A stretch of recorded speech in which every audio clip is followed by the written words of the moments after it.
네, 안녕하십니까. 세무사빠의 세금 이야기. 자, 오늘 살펴볼 내용은 국세 우선권에 대한 얘기를 좀 해볼까 합니다.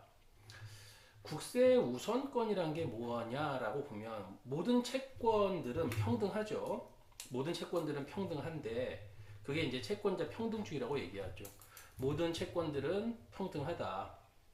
자, 여기서 이제 국세 우선권이 나온 이유는 뭐냐 하면 세금을 체납하거나 세금을 못 내게 되면은 이제 뭐 압류 등 이런 어떤 강제 집행 절차에 들어가게 됩니다. 그렇죠. 그러면은 예를 들어서 자 그런 어떤 뭐 토지를 압류해서 이 이제 토지를 압류해서 이 토지를 자 이제 경매 등을 해서 이제 강제 집행한 다음에 여기서 자금이 나왔을 때 여기 나온 자금을 무선적으로 국세 우선해서 배당을 하는 게 맞는 것인가? 국세가 예를 들어서 여기서 이 토지를 처분해서 100이 나왔을 때 국세가 예를 들어 80 체납된 게 80이 있다면 국세를 먼저 80을 다 자, 이 국세에 배당을 하고 그쵸? 분배를 하고 나머지 20 부분에 대해서 다른 일반 채권에게 주는 것이냐? 왜냐하면 이게 이제 국세가 체납될 정도라면 다른 채권도 분명히 존재했을 거예요. 은행 채무에 대한 즉 은행에서의 채권자 입장에서 보면 그 납세 의무자 쪽에서는 채무가 되겠지만 그런 것들이 존재하다 보니까 그러면은 다른 채권과 국세의 채권에 대해서 어떤 게 우선해서 변제권을 갖느냐, 우선해서 분배를 받느냐, 이게 이제 국세 우선권이에요. 왜 그러냐 하면 국세라는 것은 나라의 살림살이, 그렇죠. 이 국세가 있어야 나라의 살림살이가 이루어질 수 있잖아요. 그러다 보니까 자, 국세 우선권이란 국세 및 강제징수, 국세는 뭐 아시고 강제징수비는 이런 뭐 압류라든가 이런 강제 집행을 할 때 들어가는 비용들이죠. 이런 강제 징수비는 다른 공과금이나 그 밖의 채권에 우선하여 징수한다. 네, 우선권이 있다는 얘기죠. 여기서 다른 공과금이라는 것은 자력 집행력, 예, 이런 압류라든가 이런 강제 집행을 할 수 있는 채권 중에서 국세를 제외한 것인데 어떤 게 있냐면 보면 이런 거예요. 자, 개발부담금, 국민연금, 보험료 같은 것들을 얘기합니다. 그쵸? 개발부담금, 보험 같은 것을 얘기한다. 그래서 개발부담금, 국민연금, 보험료 같은 이런 다른 공간보다 국세나 강제징수비가 우선하고 그 밖에 뭐 은행 채권들, 금융기관 채권들을 얘기하는 거죠. 자력 집행이 불가능한 채권들, 일반 채권이라고 하는데 이런 것들보다 국세가 우선한다. 이게 이제 국세 우선권이에요. 그럼 국세 사이에는 뭐냐? 국세들 사이에는 어떤 순서가 있냐 하면 자, 조세채권 사이에는 담보된 조세. 그렇죠? 담보에 관계된 조세, 즉 담보 물건을 얘기하죠. 담보 물건이 어떤 그 국세에 대해서 국세가 담보로 설정한 거예요. 담보 물건이 제일 앞서고 그 다음에 압류에 관계된 조세가 그리고 세 번째가 뭐예요? 교부 청구, 참가 압류. 다른 쪽에서 강제 집행, 압류를 진행하고 있는데 좀 남으면 우리 조세 채권도 달라고 척 들어간 거죠. 그게 교부 청구한 조세 등이다. 그래서 담보 물건이 가장 앞서고, 예. 납세 담보물이죠. 납세 담보물이 제일 앞서고, 그 다음 압류, 그 다음 교부 청구.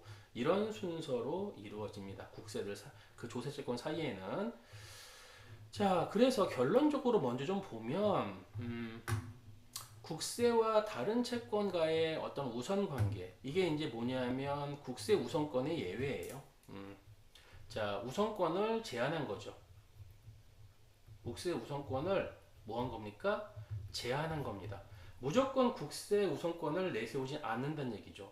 예, 여러 가지 이유가 있죠. 약자 보호가 제일 큽니다. 기본적으로 약자를 보호해야 되다 보니까 자, 그래서 가장 먼저 이제 어떤 압류라든가 이런 것들을 강제 집행했을 때 이제 자금이 만들어졌을 때 그거를 이제 배분할 때 가장 우선순위 분배가 공익비용이에요. 당연히 그렇죠. 돈이 있어야 압류 등 강제 집행이 일어나죠. 그래서 강제징수비를 포함한 공익비용이 가장 먼저 배분이 되고 그 다음이 뭐냐면 최종 3개월분 임금 등 그쵸 최종 3개월분 임금 등 최우선 변제금 그 다음에 소액임차 보증금 이건 정말 약자 보호예요.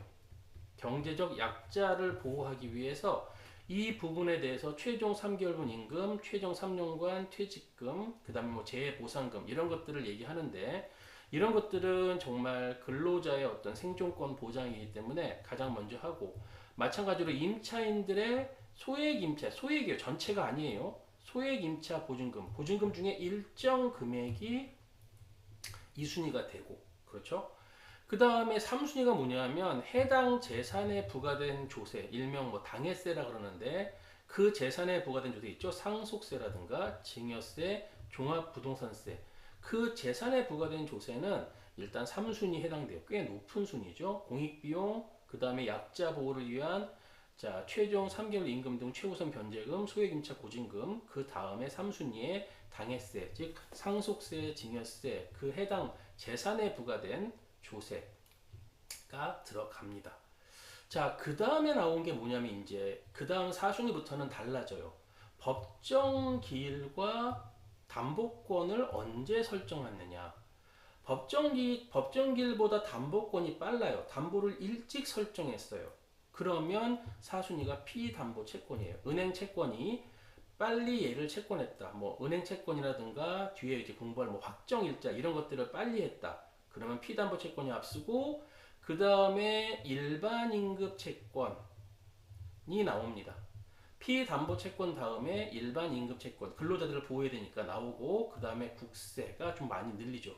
그 다음에 공과금 그 밖에 채권 이렇게 밀려버리죠. 근데 만약에 법정기일이 더 빨라요. 국세가 빨라요. 그래버리면 국세가 4순위로 올라가 버리고요. 그 다음에 피담보채권, 은행 등의 금융기관 채권, 그쵸? 그 다음에 일반 임금채권. 여러분 이 일반 임금채권은 피담보채권보다 느려요. 항상. 피담보채권보다 일반 채권이 느리다. 그래서 일반 채권은 피담보채권을 그냥 따라다닌다라고 생각하시면 돼요. 기본적으로. 그래서 일반 채권은 국세보다는 빠를 수 있죠. 그러니까 피담보채권을 그냥 따라서 피담보가 4순위면 일반 임금채권, 그 다음 국세. 국세가 4순위로 올라가면 피담보채권, 일반 임금채권, 뭐 공과금 그 밖의 채권. 이런 식으로 뭐가 달라지죠? 이 법정 기일보다 빠르냐 느리냐에 따라 달라지다 보니까 그렇죠. 이게 자 법정 기일이 되게 중요해요. 법정 기일 가서 볼까요? 네.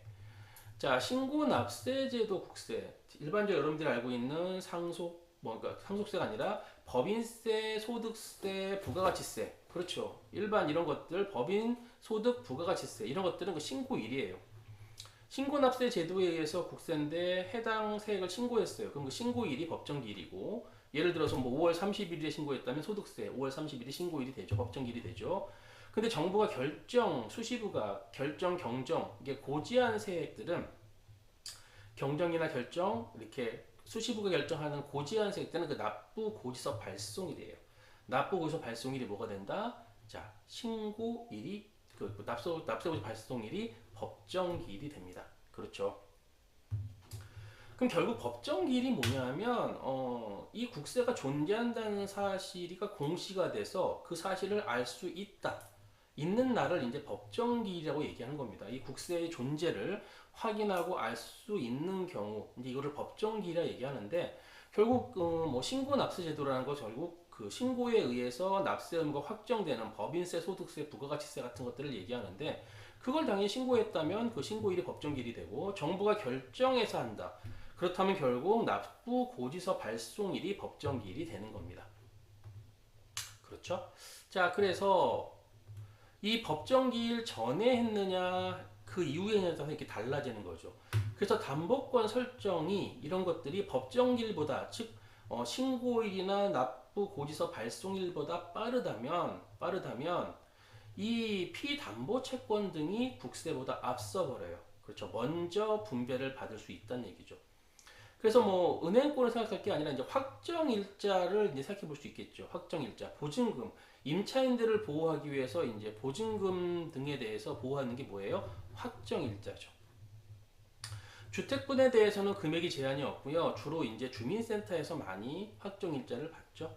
그 보증금에 대해서 법정기일보다 빠르면 유리하기 때문에 항상 이렇게 앞설 수 있다. 그렇죠. 앞서게 하기 위해서 확정일자를 빨리 받아야 되고 상가의 경우에는 관할 세무서장에게 받는데 이게 항상 되는 게 아니라 보증금에 월세 곱하기 100한 금액을 보증금에다가 월세 100을 곱한 것을 더해서 그게 일정하게 이해해야 돼요. 예를 들어 서울을 9억 원. 그렇죠. 보증금이 예를 들어서 3억이고 뭐 월세가 뭐 200이었다. 그러면 200에 100을 곱하면 얼마예요? 자, 2억이 되죠. 그럼 3억에 2억 하니까 5억 뭐 되겠네요. 서울이라면 서울은 9억, 뭐 수도권 과밀 권역 부산시 6억 9천, 광역시 등 5억 4천, 그 밖은 3억 7천. 요 금액 일정 이하인 경우 확정 일자를 자 받을 수가 있다. 확정 일자를 빨리 받아서 국세의 법정기일보다 앞서 버리면 국세보다 먼저 보호를 받을 수가 있죠. 그렇죠? 자, 그리고 우리가 앞에서 배웠던 소액임차 보증금 있잖아요. 네, 여기서 말하는 소액임차 보증금은요, 임차 보증금 중에서 그 소액이에요. 가장 먼저 자 같이 그 보호받는. 그렇죠. 그래서 이건 뭐 다 이건 찾아보셔야 되는데, 자 우선 변제받을 수 있는 임차인, 이게 아무나 다 되는 게 아니라 어떤 범위가 있어요. 이 우선 변제권이 소액임차 보증금 등의 적용을 받는 임차인이 주택의 경우에는 서울시는 1억 6천, 상가는 6,500만 원. 주택은 여러분 그냥 순수 보증금이고, 상가의 경우는 여러분 이게 뭐냐 하면 아까 얘기했던 보증금 더하기 월세 곱하기 100한 금액이 이 이하에 들어와야 되죠. 상가의 경우에는. 주택은 그냥 단순 보증금만 하면 되고요. 그래서 이것도 뭐 이제 찾아보셔야 되는데, 서울시는 1억 6천, 수도권 과밀역적 권역 등은 1억 4,500, 상가는 서울시는 6,500, 수도권 과밀역적 등은 5,500 미만이 이제 소액임차 보증금을 적용받을 수 있는 범위가 되고요. 이 중에서 가장 우선적으로 아까 최종 3개월분 임금과 같이 보호받는 거는 이 금액들 중에서 서울시는 5,500, 상가는 2,200, 수도권이라면 4,800, 또 상가는 1,900. 금액이 작죠. 그러니까 소액인 거예요. 이 대상자 중에서 이만큼의 소액을 먼저 받는다. 이게 소액 보증금이거든요. 그리고 아까 봤던 우선 변제되는 최종 3개월분의 임금, 최종 3년간의 퇴직급여, 재해보상금, 이것들이 이제 아까 소액 임차 보증금과 같이 가는 거죠. 기초. 같이 가는 겁니다. 기본적으로. 그래서 확정일자 등을 빨리 받아야 하는 이것 때문에 그렇죠. 담보 설정일, 피담보권 설정일, 이게 이제 확정일자도 여기에 들어가니까 이것이 뭐보다 빨라야 된다? 법정기일보다 빨라야만 확정일자로서 어떤 보증금을 국세보다 앞서서 분배받을 수 있기 때문에 그렇죠. 이게 돼야만 국세보다 앞서서 얘가 예를 들어서 법정기일은 신고일이 3월 31일인데 담보 설정일은 뭐 1월 2일이었다.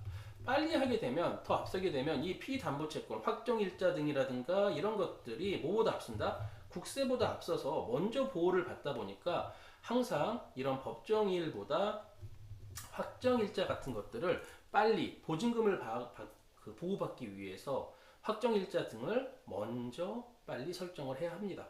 그래야 국세보다 빨리 먼저 우선순위로 보호를 받고 먼저 분배를 받을 수 있다. 이렇게 정리할 수가 있죠. 네, 그래서 오늘은 여기까지 진행하고요. 또 다음 시간에 뵙도록 하겠습니다.